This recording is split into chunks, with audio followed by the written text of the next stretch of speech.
everyone. I am Dr. Davika Bennett, and we're here for another Human Connections conversation. I'm excited today because I have my girl Monica and my girl Oshana, and they're ready to just dive in and have this authentic, transparent conversation. So today we're going to be using the adult version of Human Connections card. And as you know, on one side we have the mental health cards, and on the other side we have cultural diversity cards. And so we're just gonna have a conversation about an array of different things, and I'm just really excited to kind of dive right in. So, which one of you guys want to start? This side is mental health, and this side is cultural diversity. So we're gonna just take turns asking questions, and then we'll just have a group discussion about whatever the card says. Now, if you don't feel comfortable answering a question, feel free to be like, I'm gonna skip this one. What does love and appreciation look like to you? How would you know you are receiving it? What does love and appreciation look like to you? So for me, I would say love and appreciation. I think when people do like the little things, like I'm a big acts of service person, so I feel like when someone, like, girl, you had a hard long day, here's some dinner, or Uber eat me something. Like, so to me, I feel like that's like when someone really thinking of me and thinking of like putting me in consideration, I guess. Mm-hmm. So I feel loved in that way. Mm-hmm. Or doing something, or they walked in the store and I'm not a really gift giving like honestly, I don't want to receive gifts. Like, I love gifts or whatever. But like, you're in a store and you're like, you know what? Did we go like this? I know it's only like $2-3. This is her favorite chocolate or something like that. Like, those little small, simple, thoughtful things lets me know that like you're that I feel valued to that person. Yeah. Cause you know me, I'm like, put some air in my tires, like fill up my gas tank. Cook some food. Well, I don't really cook some food. Go order some food, so I don't gotta cook. Yeah, it's more acts of service. Yeah, that's for me. I don't know if it's more so acts of service or just kind of like hearing it, that confirmation or affirmation that I see what you're doing and I value what you're doing. Keep doing it. That's kind of the love, Sounds like you're a words of affirmation person. Yeah, for the most part. Like, I definitely need to hear. I need to feel affirmed that I'm getting the love. I don't necessarily need you to show it. Not saying that I don't want the gifts, because I definitely will take them. But that's not the first thing that I'm looking for. But if I'm saying like I'm having a hard day, or that I'm kind of venting over whatever, and then you show up and show out for me, and like I heard you, validation there. So I'd say that. Oh no. What is the best way to approach you about your mental health? So like, I'm assuming if you're noticing something about someone, like if I'm noticing something about you or you, like what's the best way to approach you about, you might want to attend to your mental health? That's an interesting one. I feel like I have to think about it, because like normally in the Caribbean culture, it's just like, what is mental health in a way? It's just like, oh, just don't get busy, you're good. Mm-hmm. So I think it would be more so from a way of not saying, hey, you have a mental health issue going on right now. Mm-hmm. It's just probably being like, how's your day going? Like, how is it really going? Yeah. Instead of just being like, yeah, are you going through something that I need to know about? Not focus on it being a mental health, more so of it just being a human, how you doing? Yeah. Checking in. For me, I think, because I talk with my friends quite often, so I think for them, they know when something's not right with me. Mm-hmm. And so if they get that vibe that something is off, I appreciate if they would just come and be like, no, like, Monica, what's really wrong with you? Like, nah, we're really listening. And allowing me the space to be able to say if something is wrong with me or not wrong with me, but just kind of having that open space to say, all right, I see you're off. Mm-hmm. Can we talk about like whatever's going on for you? Was it a rough day? Somebody bothering you? What's up? I would say I'm similar bit to the latter. Because I think asking me directly, I might be like, oh no, I'm good. I'm always good. Always good, right? So I think that it's one of those. I've noticed that you've been really doing a lot and just like and then expressing how like you're feeling overwhelmed and those type of things. And like, are you okay? Like, what have you done for yourself lately? I think for me, that's one way of checking in because I will forget me and remember my to-do list over what's best for me in the moment. Anything get in your way of you engaging in your self-care practices, explain your response. So it's like, do anything get in your way? Yes, life. Life, kids. Life. What you mean? Absolutely, life. But when I say life, I mean like my obligations, the things that I have to take care of on a day-to-day routine. So, you know, I do have 2 kids, so having to make sure that their needs are being met before I can kind of focus on me sometimes. And then there's just other things that I need to, you know, be at the center of as opposed to focusing just solely on me. So yes, absolutely, life in the way. For me personally, I think life, but I'm gonna add and say, if I'm being honest, my ambition, and my unrealistic timeline for doing any and everything. So I think that I can have something in mind that I want to do and say, oh, I need to have this done by some arbitrary date and timeline. And I will bust my behind trying to get it done. And in between the time that I start to get it done and to get to the goal that I set for myself, I'm not really caring about my self-care practices. I'm just focused on meeting my goal. So honestly, my ambition get in the way. For me, I try to prioritize it. So like school closures, like how they have that mini school day, I get to do my nails. So like things like life happening, especially with having a kid and being a mom. So yeah. I think for me too, though, when people ask like self-care, like I truly, for myself, kind of have a hard time, like what is self-care? Truly answering that question about how do I take care of Monica? Like what do I truly like doing that would elevate me mentally, emotionally, you know, physically? Like what do I need to do to take care of myself? What is that self-care look like? And I have a hard time answering that question.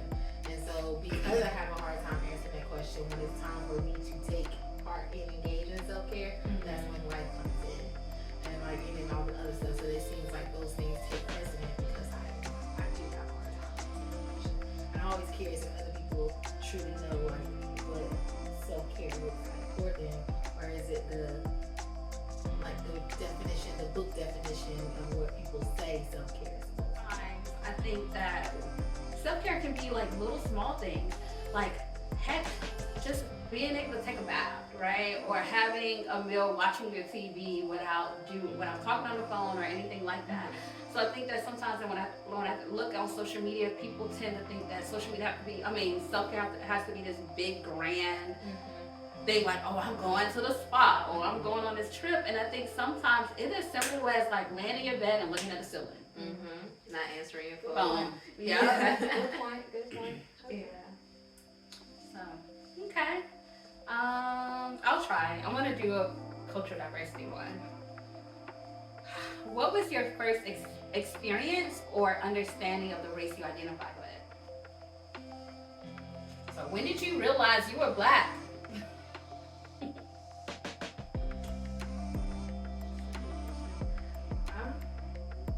I guess in elementary school. I don't know if it was probably first or second grade, somewhere around that time.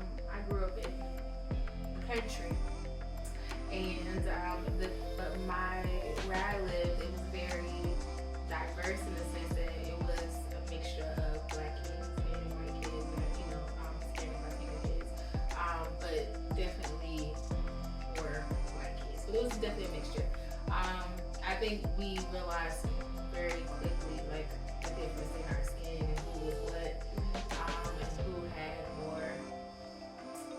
fits with being able to do certain things. But yeah, I would say elementary school probably the first time what my race was. Yeah. For me, honestly, race wasn't something that I was cognizant of until middle school. I was more cognizant of my ethnicity before my race. And I knew I was always black. Don't get me wrong. But I think growing up in Miami, which is like a city that is like filled with so many Caribbean and South American, Central American countries, is that growing up, my mom would always say, "Oh, this person is like black Cuban or like white Jamaican," or you know what I mean? It was a heavier focus on like ethnicity than it was the race. And so it's not until middle school for me when I was in the 6th grade and I went to a predominantly white Hispanic school. And I remember sitting at a table with a whole bunch of black kids, and a white kid walked by and said something very disrespectful and rude about black students, and everybody at the table got upset. And I just sat at the table and I didn't get upset. And then everyone got upset with me for not being upset. And I was like, he didn't say anything about Jamaicans. Like that was my response. Yeah. Because at that point in time, and this is 6th grade, at that point in time, I was heavily drilled on my ethnicity more so than like my racial identity. And that was like the beginning of people don't give a crap about what your ethnicity is. When they see you, they just see your complexion. And that was a learning lesson for me. It's funny you say that because I actually had an experience too in 7th grade. So I grew up down south, but in 7th grade I came up to New Jersey and I was in school in New Jersey. And so before, my experience was black and white. Everybody is either black or white, and then of course we do Hispanics too, but for the most part, you're black and you're white. And this is the first time where I was around other cultures and other but this is the first time I was around, people who were a little bit different from me or what they believed their ethnic group was. And so I remember being in the hallway with some of my friends, and this guy said something, one of the boys said something, and I was like, "You're black." And he was like, "I'm not black." And I was like, "Yes, you are. You're African American. Look at you. You're black." And he was like, "I'm not black." He was like, "I'm Haitian." And I was like, "Black, Haitian, whatever. You're black." Like, you know what I'm saying? Like, and he's just like, "No, I'm Haitian." And I was like, "Dude, you're black. You're the same color as me." I have never had anyone tell me like Haitian, Jamaican, Dominican. Like, I didn't know about the different ethnic groups. I literally only knew black or white. That's how we were raised in the South. That's what you are. So him telling me, like, we literally in the hallway arguing about his identity or what he believed in me, and I'm like, "No, dude, you're black." Like, nobody else is gonna tell him. Nobody's gonna look around, and everybody's looking at me like, "Why is this such a big deal to you?" And I'm like, "Because he's black and he's telling me that he's Haitian. What is that?" Like, so I hear you in that sense of like, yeah, I knew what black and white was. I knew if you was an African American or Caucasian person, and that was your race. And it wasn't until my exposure of coming here and living in New Jersey, more being around and actually being exposed more in New Jersey, I should say, to hearing that there's other ethnic groups who do not identify themselves as African American or black in that regard. Like, no, I am Jamaican. I am, exactly. Like, I'm Dominican and like rep it real hard. And I'm just like, "But you're black." Like, the world does not see that. You know what I'm saying? Like, immediately when you walk in the door, you're an African American, you're a black person, so what do you mean, Yeah. So, yeah, I feel like the only time I pull out like I'm black or I say, "Oh yeah, I'm black," is like when I'm like doing the paperwork and you have to like pick a checkbox, like which one are you? But for the most part, if you ask me what I am, be like, "I'm Guyanese," and I'm like trying like, "Oh yeah, I'm Jamaican too," but for the most part, it's just I'm Guyanese. Yeah, I think that goes to the fact that you guys were raised in a culture where it was emphasized that there is, you're a part of an ethnic group, but I was black. Yeah, but don't get me wrong, like even growing, because I was born in Guyana, it's like even growing up in Guyana, you had the difference between black and Indians. It's like how you guys have it with black and white. So we did experience the racism in that way, but it's mainly in half of the country, like we all mix. So it's just like you end up just like being Guyanese, especially when you come from somewhere different. So when you get here, that's just. But that's the thing, like you said, you come from another place where you guys are really like, you emphasize what your, you know, your ethnic group is. Like either you're Nigerian, you know, or if you know, or just the different ethnic groups that are out there. You say that that's who you are, and that's a salient part of you. And in America, the salient part is to be identified as black. Yeah. You know what I mean? Yeah. and then the next thing you might identify with is where you come from in America. Like I come from the north, the south, whatever, east, west, but there's no like distinction about what ethnic group, because we don't necessarily, I don't say we don't have one, but we weren't raised in that way to like be proud of those things. Yeah. So it's like that. So Yeah, I mean, you make a great point, because I think that part of my mom emphasizing my culture, because being Jamaican be like a culture and an ethnicity, right? So I think her emphasizing that is, I was the first American born on both sides of my family.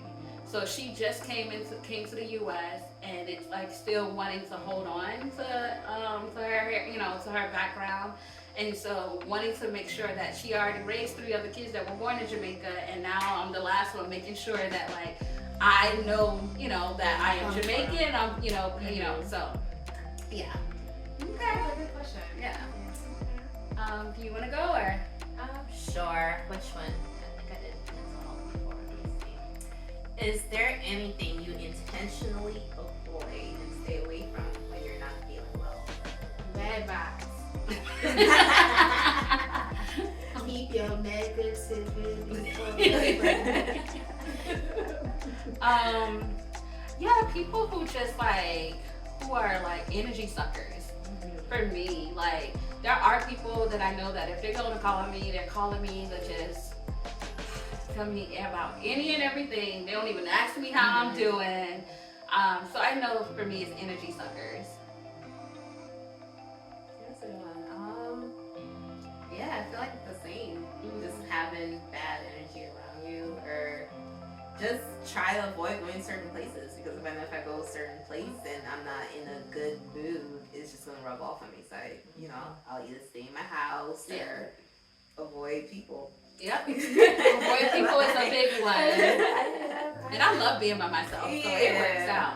Yeah, because sometimes you gotta be in a positive mood, because you go outside, people have different personalities, different attitudes. So someone that might not trigger you on the up day, they might trigger you, and then you're in more trouble than if you had just avoided that situation altogether. Yep. Amen. Amen. I agree. I mean, I'm the same boat with you guys. I'm going to avoid that phone call. I'm going to let it ring. Yeah. And I'm going to text you a little later on and be like, what's up? Because I just don't want to actually have that conversation. I can deal with it a lot better if I'm texting it. If I'm in that space where I cannot take what you have to tell me. That's a good one, because I do that. You know, like, let me reply back in a text message. I don't feel like talking to you right now. I don't even say I don't feel like talking to you right now. I feel like that's wrong, but I said it in my mind. I don't feel like talking to you, but like I'll respond back in a text message, like, hey, I'm gonna hit you up later. Listen, let me call you back. I got something going on right now. But I just know for me, because if I answer that phone call and I'm already in a mood myself, and you might need the space to tell me whatever, and I don't care what you're talking about. And it's really, I'm just gonna give you life is like that, ain't it? Like that's you know, and I don't want to be that friend. Yeah. You know what I mean? Or that person, whatever. I want to be able to be there for you when you need it, and have that space for you. But if I'm in that space where I can't do it for you, nah. It's interesting you said, because I actually did that to someone the other day. I'm like, I did? Okay. Somebody else. No. I'm asking you. What I was going to say is, like, I was like, I know who I did it to. they were talking, and I was just like, I can't focus. Like I have so much other stuff on my mind. And so I said to them, I was like, I'm sorry, I don't have the bandwidth right now. I really would love to like hear you out, and it sounds like what you're saying is important, but can I call you back later?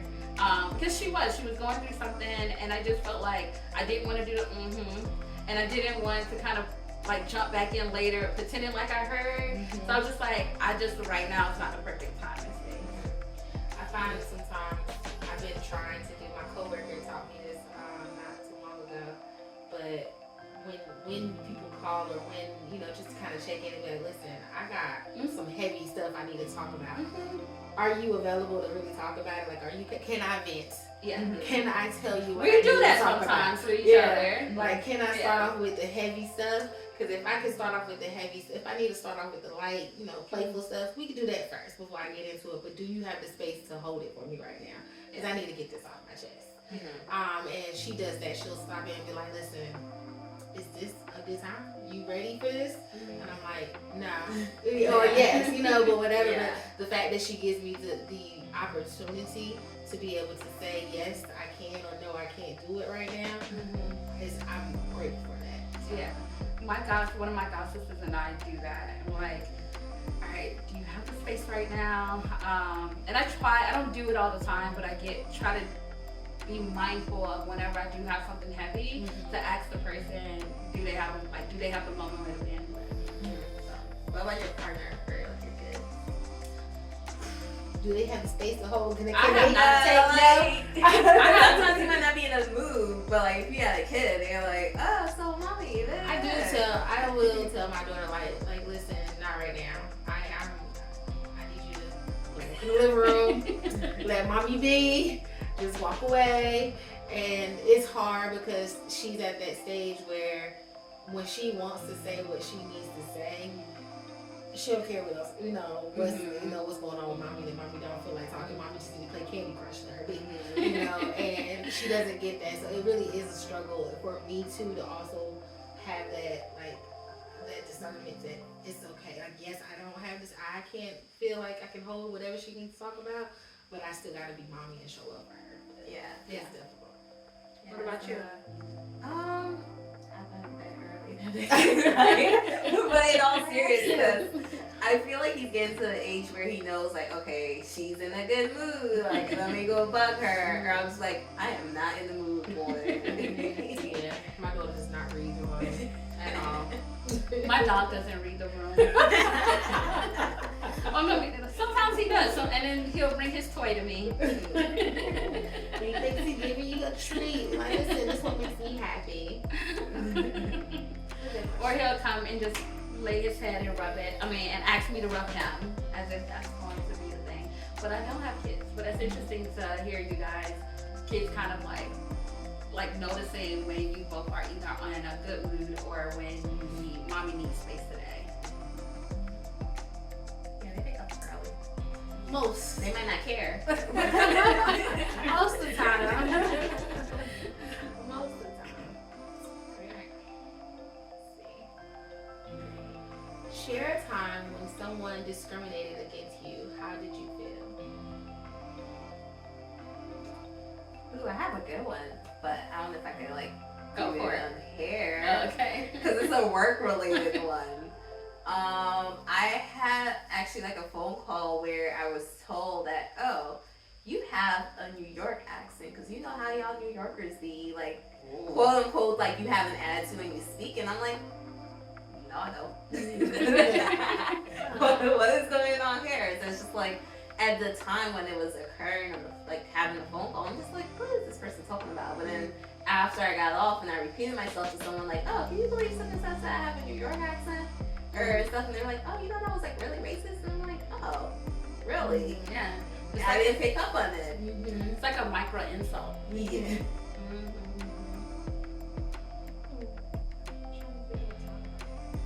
I feel like I've definitely had several.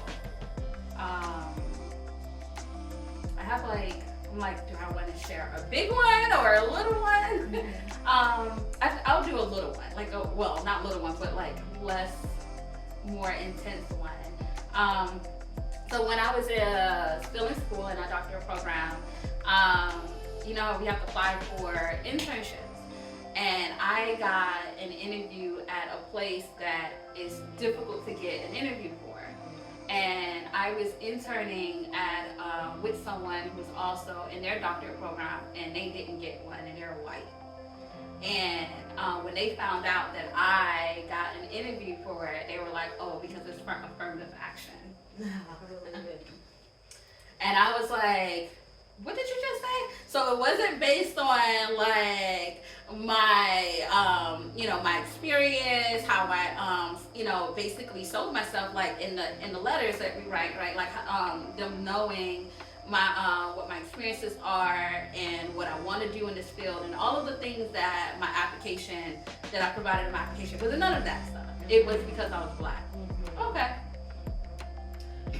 I don't know if this really counts for discrimination or just maybe my perception of how it felt was happening in that moment.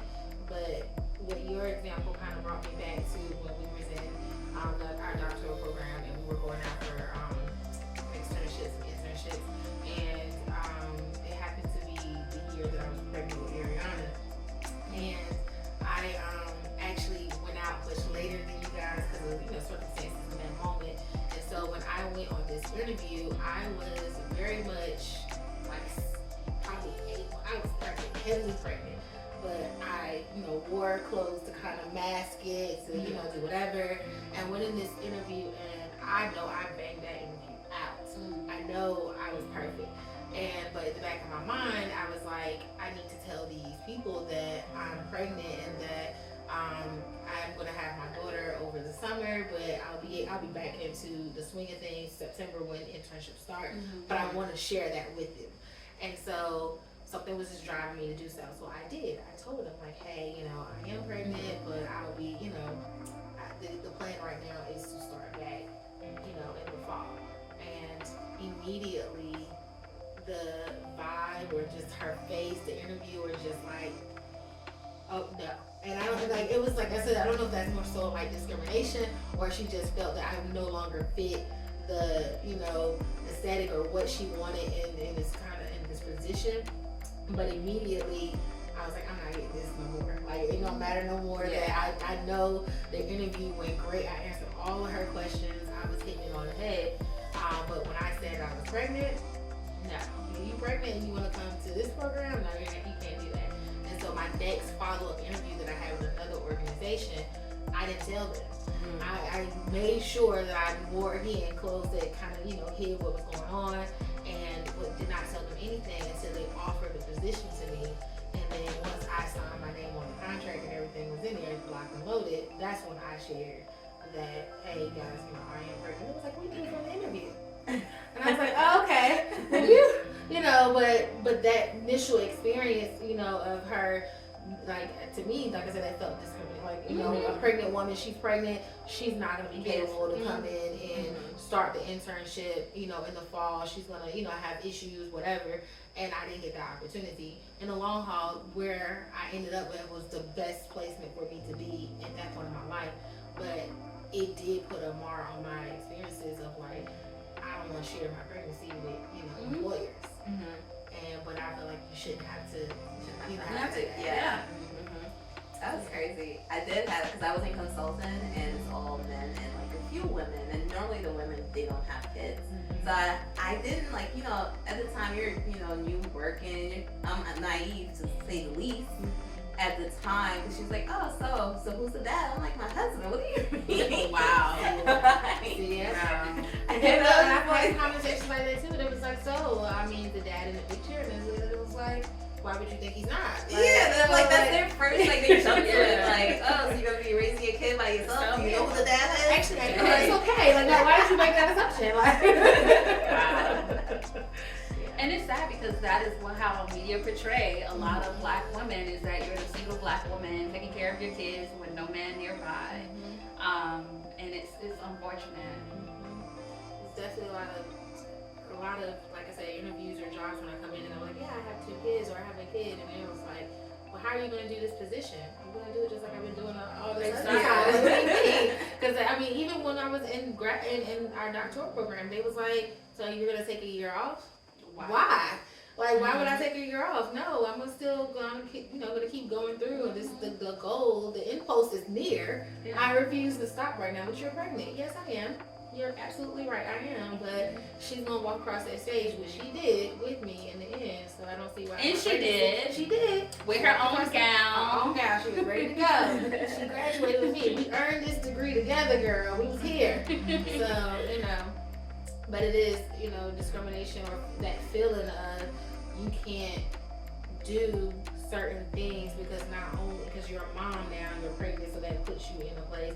But it was also, I do also feel like a part of it was, can be racial too when you add it to that. Yeah, it's a combination of both, gender, pregnant, all of that. Yeah, I was thinking about even when we're just talking about a doctorate, I remember I don't normally lead with that and lead with my educational background, but I can tell because I have a very more younger face. But the minute someone automatically assumes that I'm just like this young chick that doesn't know anything, and then I may not say anything, but say if one of you guys will walk past like, oh hey Dr. Bennett, or whatever the case may be, or later on in a conversation I mention that I'm a psychologist, all of a sudden, oh, you are? Yeah. It's all of a sudden that what they thought that I was this, not just young and immature, but also that I was this this person that wasn't intelligent. And now just because you now know that I have a doctorate, the conversation changes, the tone changes. Their presentation changes, and now all of a sudden it's oh, so tell me a little bit more. What were you saying again? Where did you go to? Oh, you went there too? Now you're interested. And it's so because we're having this conversation, but I actually had an experience like that at one of my jobs where this new person started, and they went around and they got to know everybody, and they didn't try to really get to know me.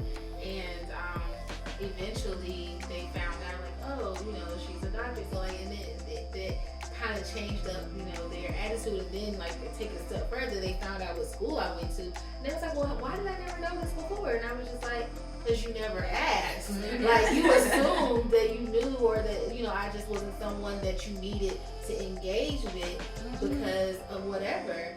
And I wasn't going to go run you down and try to tell you about myself or give my accolades. I am who I am.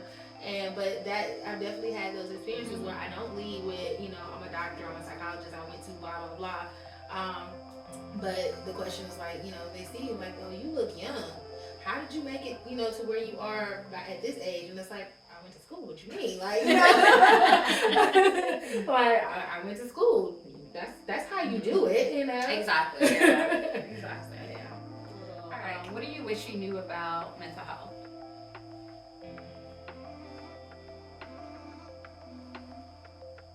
I mean, for me, I would say growing up, I wish I knew something, anything, because I felt that was not something that was discussed growing up.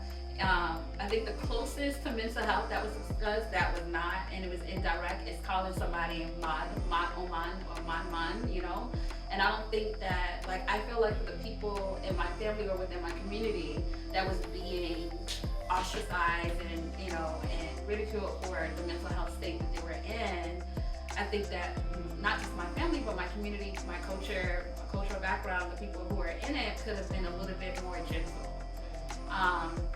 So I think what I wish that I would have knew, I wish that I knew about when someone is not fully showing up as themselves, what does that really look like and mean? How do I support this person instead of pushing them to the side and saying something is wrong with them? And also I think the biggest thing that I would say come having immigrant parents and being around my uncles and aunts, they worked themselves to the bone. My mom had 2 or 3 jobs and never really took care of herself. And so to the point where she got a stroke, unfortunately, years ago. And so I think I wish that I knew about self-care, general mental well-being, because then I could have had a conversation with her about certain things. Like I used to say, Mom, you should, take a break or take a day off or whatever. And I understood the needing money and, and bills and stuff like that. But like, I didn't push it, or no one in my family or my community really pushed it, because like, what was mental health? Yeah, it was just like go to work. It's like you kind of in the Caribbean world. It's like you're a robot. You work whatever you need to do. If you need to work 3-4 jobs to pay that bill, that's what you do. But I guess like what you're saying, like especially like in the Caribbean culture, we don't talk about it. There is suicide, all these things that's going on, especially with the youth, and it's never, oh, this person was depressed, or oh, it's always like, oh, she was just following friends, or they're just following what their friends doing and stuff. It doesn't go deeper than that surface. This act took place, no one wants to talk about it. It's kind of taboo. Yeah. So I would say even in the Caribbean culture, just to bring it up a little bit more, have a little bit more awareness. But even in the schooling system, like going to school in the States, like we didn't really talk about autism and like all those like being on the spectrum and like all those like neurodivergence that's happening and stuff that we, we're among 1 in 5 people. So it's just like having those conversations from young, so like educate kids in middle school, high school. Yep. So then when we get into the real world, we can identify and help our friends. Yep.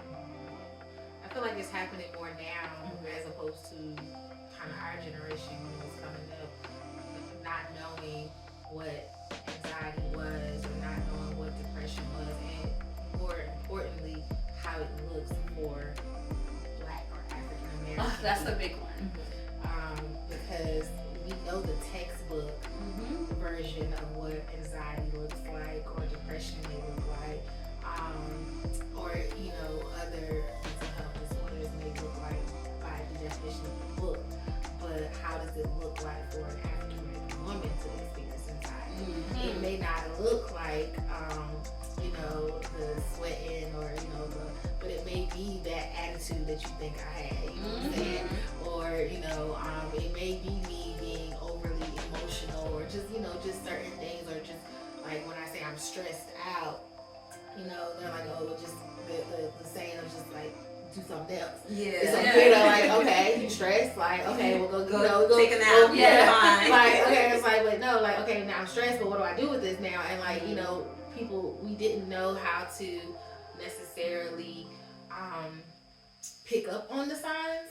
And so I do wish that coming up there was more, I guess, geared towards actually understanding what it looks like. And I think it's happening now, but it's not on a level across the board that everybody truly understands what it looks like for African American or Black people to experience those types of disorders. It's still that whole like, oh, you have anxiety. Yeah, be like, what is it? Like, right, I didn't really hear anything about anxiety till like most of like recent years. Like, oh yeah, this person have anxiety or whatever it might be. It's just like before you said these things lightly, but you didn't really think that it's an actual like medical term. Yeah, that they actually need help. It's just like, oh, you're anxious. Just go sit down. Stop stressing yourself out. You stress yourself out. Like, take less class. Especially in college. It's like, why are you anxious, girl? Like, you taking 6 classes, take 5. You will be fine. And I think ADHD. yeah. But I do believe that I experienced, that not hyperactive, but inattentive and just like, feeling overwhelmed in that sense of like having too much on myself, but not knowing that could be a part of ADHD, because what we were told was ADHD was somebody who was like running around active, shaking off the place, they can't sit down or fidgeting, not the one where you're just like inattentive and things are just, what's going on around you, you can't take those things in, you lost a memory, like those types of things being it. And then it wasn't something that girls had. Yeah, it was more. It was a boys have it. Even when you think of autism, like autism is more is diagnosed in boys more than girls, but we are finding out now that in fact girls can have ADHD, girls can almost definitely have autism. It just looks differently. And so a lot of girls, I'm thinking like in our age now are growing up and being diagnosed or experiencing things and they chucked it up to be other stuff.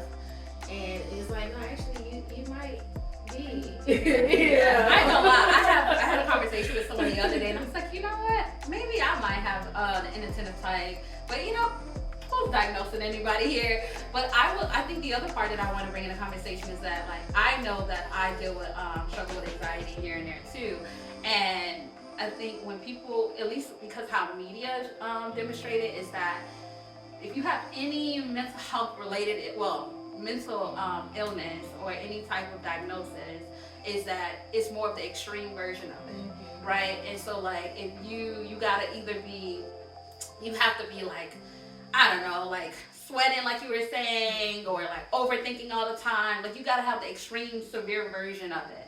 And I think the reason why I'm mentioning that I have, that I know that I struggle with anxiety is because it's so mild. But I am gonna, I own up to it that there's moments that I definitely am anxious, and not just your typical anxiety of like, I'm anxious about this test. I definitely get that.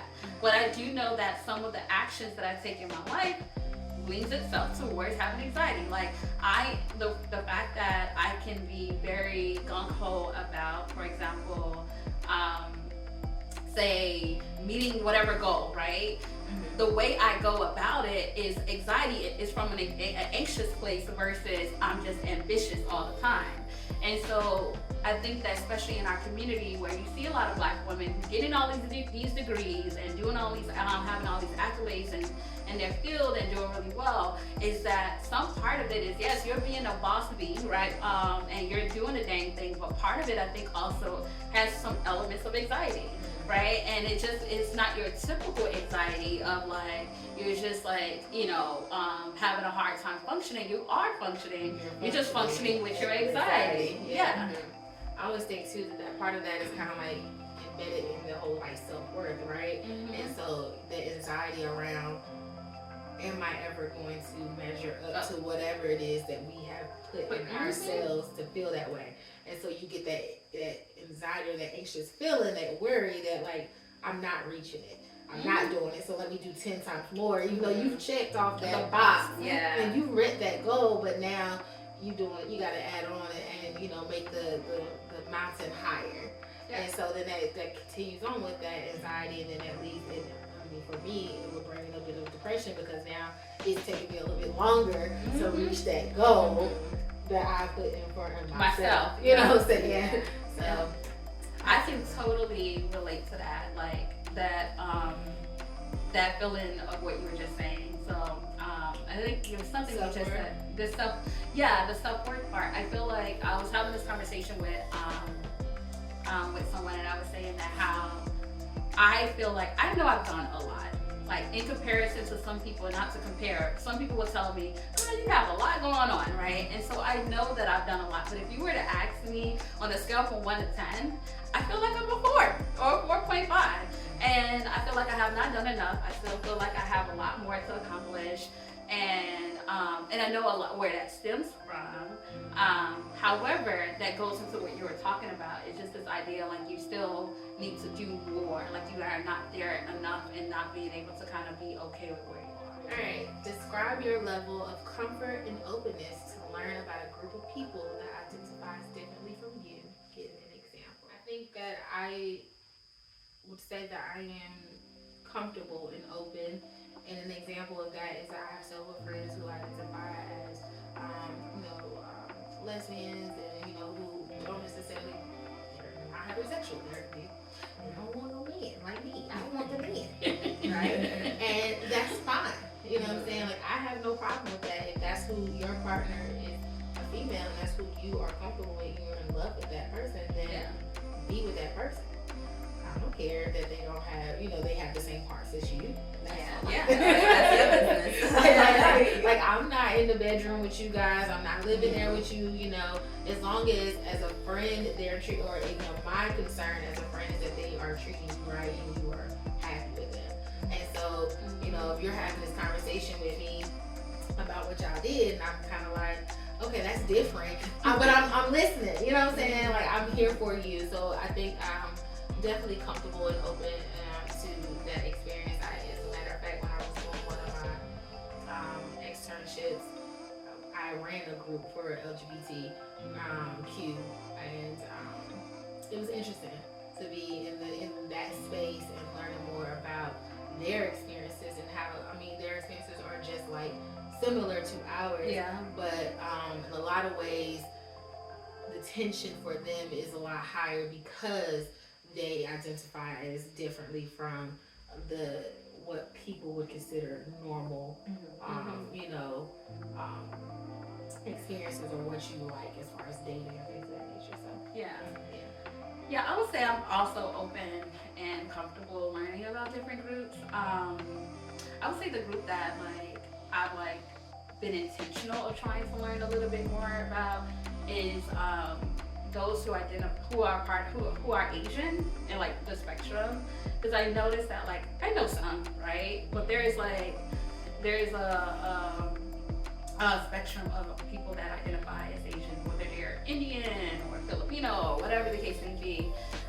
So I think I've been more intentional trying to learn a little bit about the groups instead of like, not saying lumping them, because their experiences are different. You know, talking to someone that's Japanese versus someone who's, say, Korean might be a little different. So I think I've been having more conversations with people of different Asian groups just to kind of understand their experiences a little bit better, because I know that I think that I know a lot more about other groups than theirs. I don't think I am searching to like, okay, this is a different person, like different from I am. Let me go get to know them better. But I feel like if you're my coworker, or if it's in my like close proximity, like job, church, wherever, then I'm open to it. But I'm not looking to like go out and be like, let me go find an Asian person to learn about your background. But if an Asian person happens to be my coworker, then I'm open to it. So I'm open to the food. I love food. So Listen, they got some like good food. I think a lot of our cultures are influenced by Caribbean. A lot. I was gonna say too, though, kind of going back to the other conversation too, where you talked about like the Asians, how there are different cultures amongst that though, right? Like we're not all monolithic, we're not all one thing, and so I think that in America we do, place everybody into that one category, right? Mm-hmm. And so it is when we get into a situation, I keep going back to when I was in 7th grade and I was like, no, but you're black. And so having to like, when I do meet other groups and being like, okay, how do you identify? Are you Korean? Are you, because I do sometimes fall into that trap of being like, no, you're Chinese. And they're like, I'm not Chinese. And I was like, oh, okay, my bad. What are you? So like, we really have to dig deep and kind of like, myself has to really kind of pull myself away from it, seeing everybody as that one kind of identifier. And how we do things, and it is so deeply ingrained. It really is. In everything that we do. So, but I'm with you. I'm not going out searching for it. But if it's in my area, my immediate vicinity, then I'm open to it. And I think part of the reason why I say I'm being more intentional is because I work in a place where there's I have to service a decent amount of the Asian community. So it is my best interest to go out, to be intentional about learning more about their community, given that they're my clients. Alright, let me see. Share your general thoughts about therapy. About therapy? I'm always advocate for therapy. This is like a biased question for this interview. So you should have an answer. So we're going to go ahead and swing this over to her. I feel like if you need it, you should go get it. Go ahead.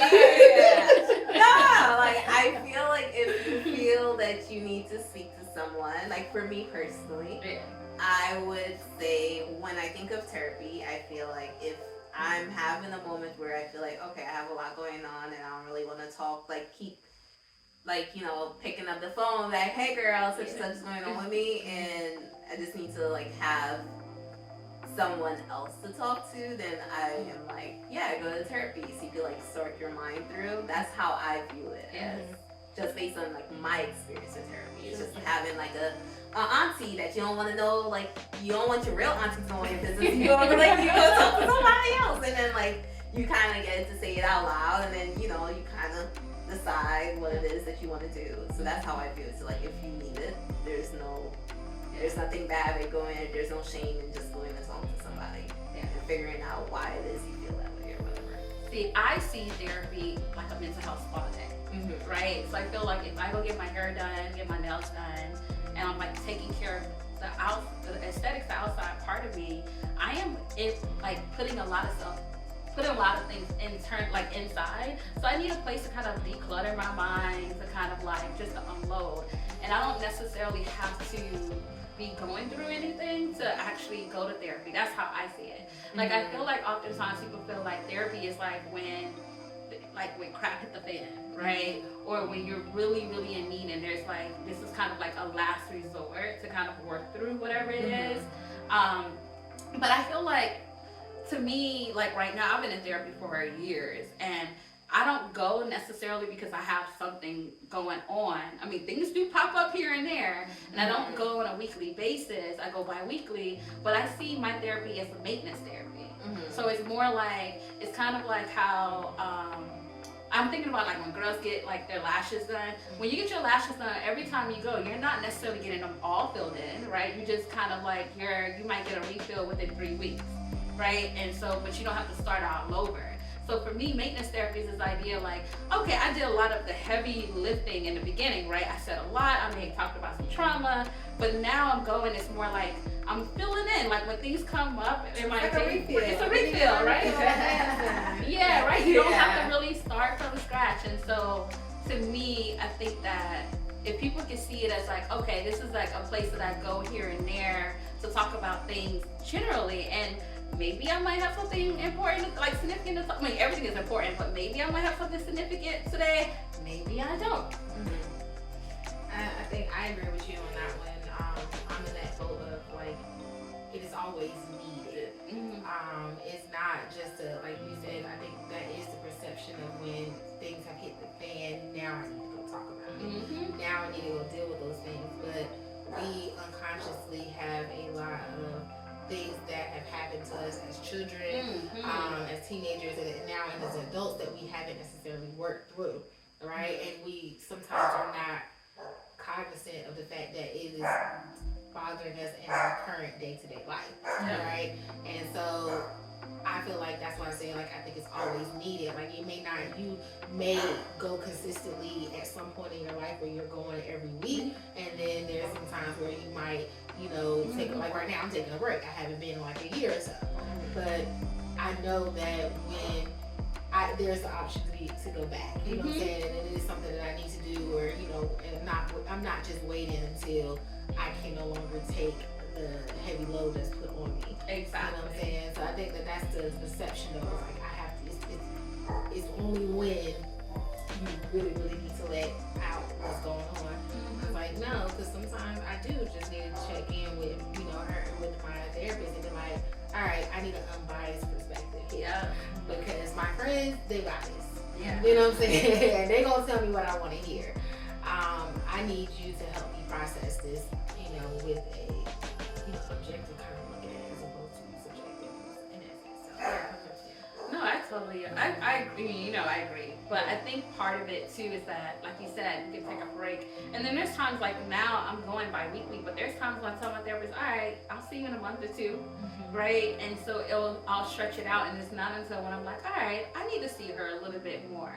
And I think the other part that I want to point out to therapy is that for me, I've been seeing the same therapist since 2019. And so there's things that like I don't necessarily think is important to whatever I'm talking about today.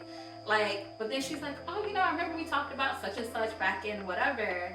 And like, I like that she kind of remembers that and kind of connect the dots that I may not connect. And one more thing, totally did. I think the other part about therapy too that is needed, or that it shouldn't be something that you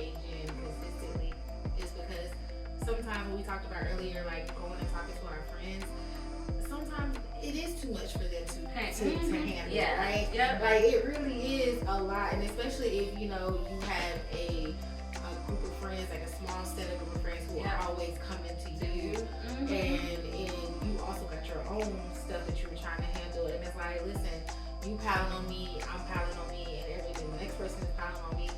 I don't want to go to you no more. Like, you know, so I don't want to go to my friends and talk to them about it. I want to go and talk to someone else, and like, you know, because you might be as a friend tired of hearing about all my crap. And I know sometimes my friends do. They be like, I don't want to hear about him right now. I don't want to hear about that right now. Like, nah, you talking about this again? Like, yes, man. We were just talking about it 2 days ago. It's fresh on my mind. And so that's where, to me, my therapist is able, like, that is what she's there for. You know what I mean? And she might get tired of hearing about it too, and that's where she can guide me to where we might need to go in that moment. But you know, that's where I see it and being needed in that moment. Yeah. And I just want to add one more thing The counselors over there. I think, like, speaking of therapy, I feel like finding a therapist who is not your best friend is important. Like, someone who's good, who's going to challenge you, but also that you feel comfortable talking to. Because, like, I find that, like, there's some people I talk to, and they're like, yeah, I just go to therapy and I just, like, talk. And it's like, that's not therapy, because you can do that with your friends, right? Like, in therapy, that person should be able to kind of, like, challenge some of the things that you should sometimes feel uncomfortable. Not uncomfortable, discomfort in session. Like, it shouldn't be, like, an easy breezy all the time. Exactly. I give it to you. Now I'm good. Exactly. That's really how I go. Like, I'll be like, okay, I got it off my chest. Like, I said some stuff, and I'm gonna think about it. But I spoke about it. I'm good now. Yeah, and I think that, like, when going to therapy for an extended period of time, or depending on what you're going in for, right? Because it's not going to be the same all the time. Is that you should sometimes have that experience where you ever seen that those memes or like images on social media where it says success is like this, right? And it's like all over the place. That's therapy. Like, there's gonna be times you're gonna go to therapy like, oh, I'm feeling good, and then like you have your moments and you get up, you leave therapy and you're not feeling the best afterwards. And it's because the conversation was heavy, or the things that came up and the things that he or she challenged you on. And so I just wanted to put that out there too. Yeah, that sounds like couples therapy. Like, one day you went in, next day you went in. And that's if I was talking, that's a little psychoanalytic. You were resistant here, so you don't want to come back to therapy no more. Yeah. By the time your support system let you down, what do you wish they would have done differently?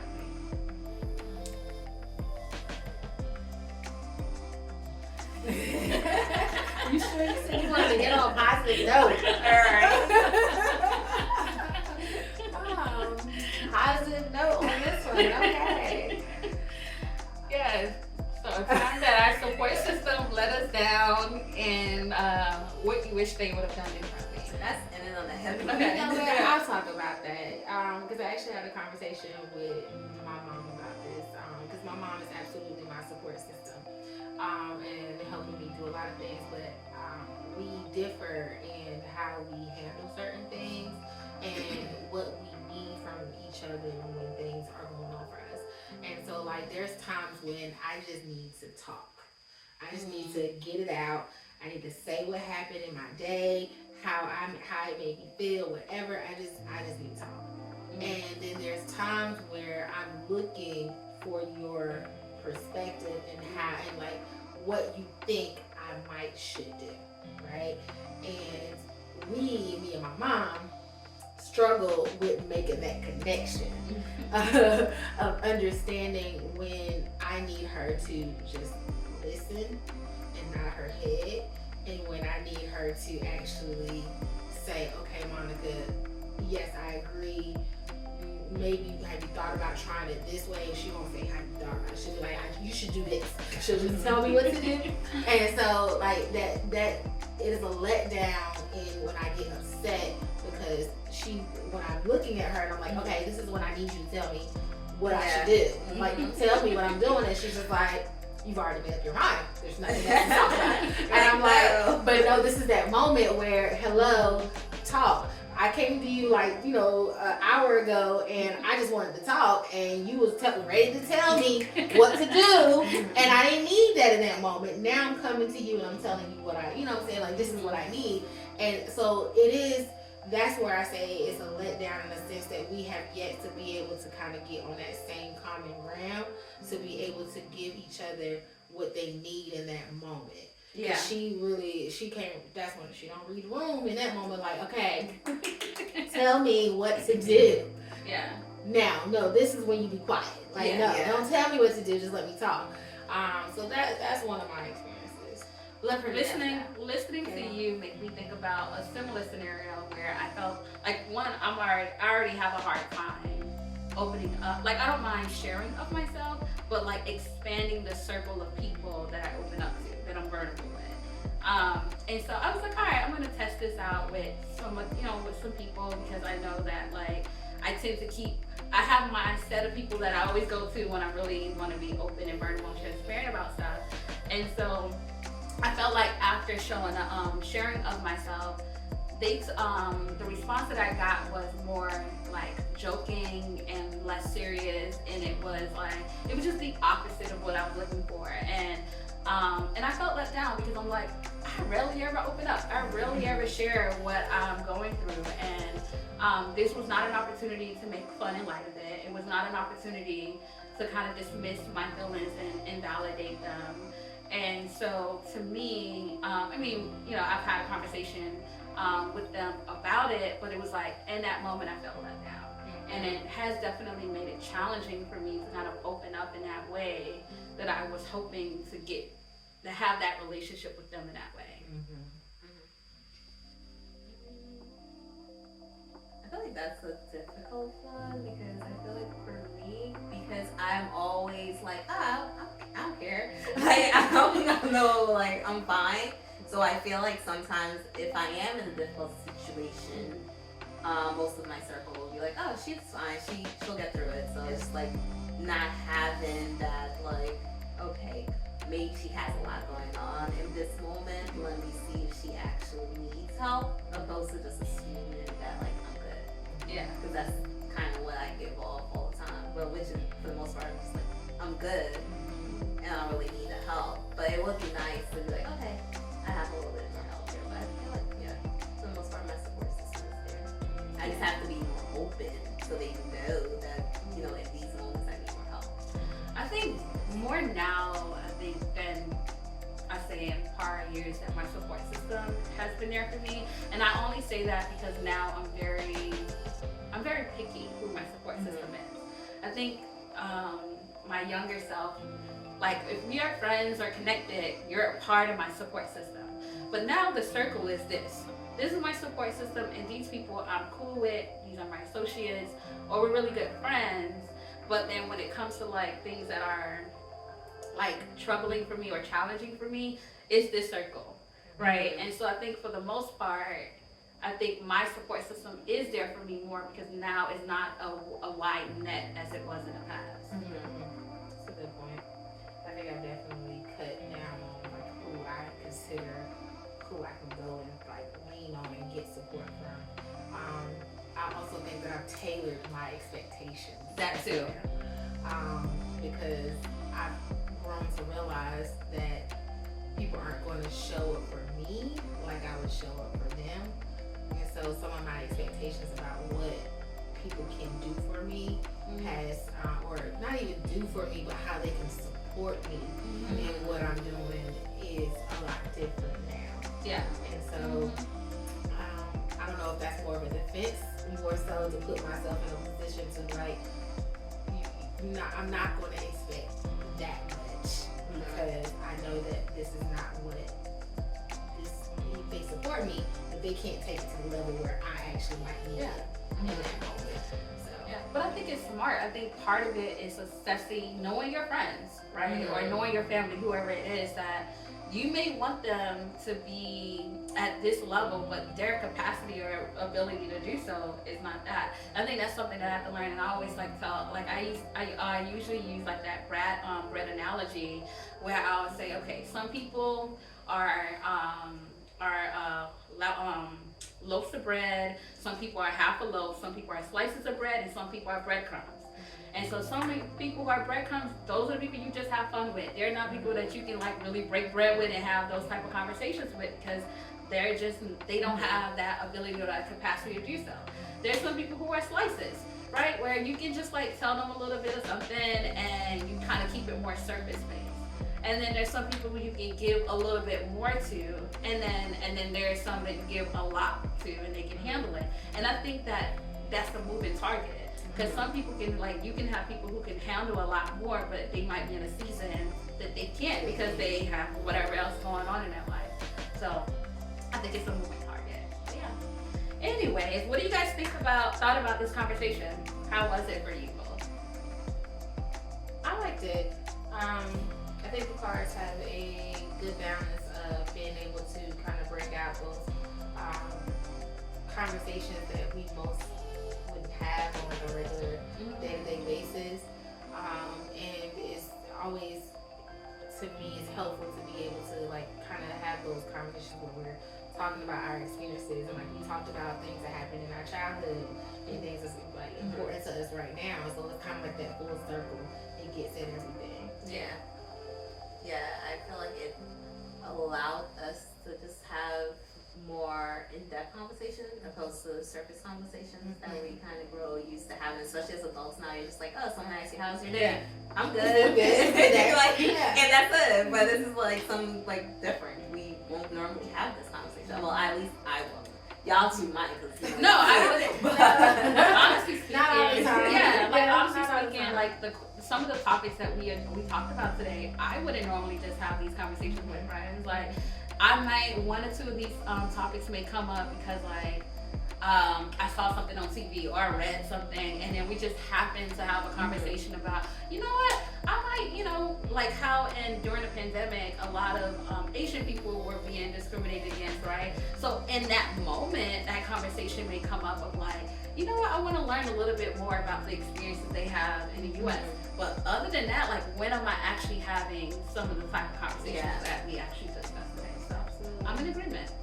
Yeah, I feel like most conversations end up being towards my man, Yeah. my kid, my this, my that. Like, I agree. We're definitely talking about just like life. Like, I mean, these are life happiness and experiences too, but it is a deeper level of life experiences, and it, to me, allows you as an individual to open up and talk about some things that maybe you never thought about it, or at least you haven't thought about it on a level to be able to say like, yeah, you know what, like we asked like, what is mental health and how does it, or self-care, how does that look for you? And like I told y'all, sometimes I don't know how that looks. yeah. And that's not something that I'm going to walk around and talk to my friend like, yo, Tamika, What is girl, what is self-care?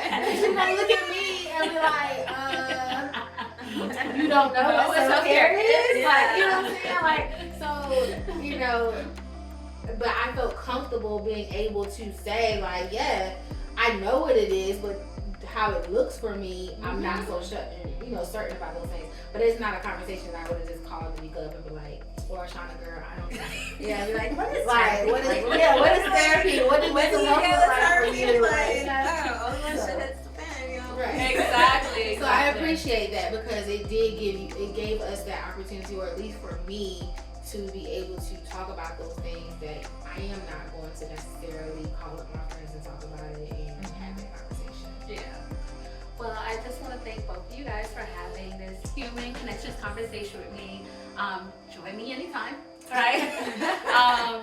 But yeah, so if you're ever interested in learning more about these cards, you can go to huemanconnections.com, HUEMAN connections.com, and join us for the next conversation.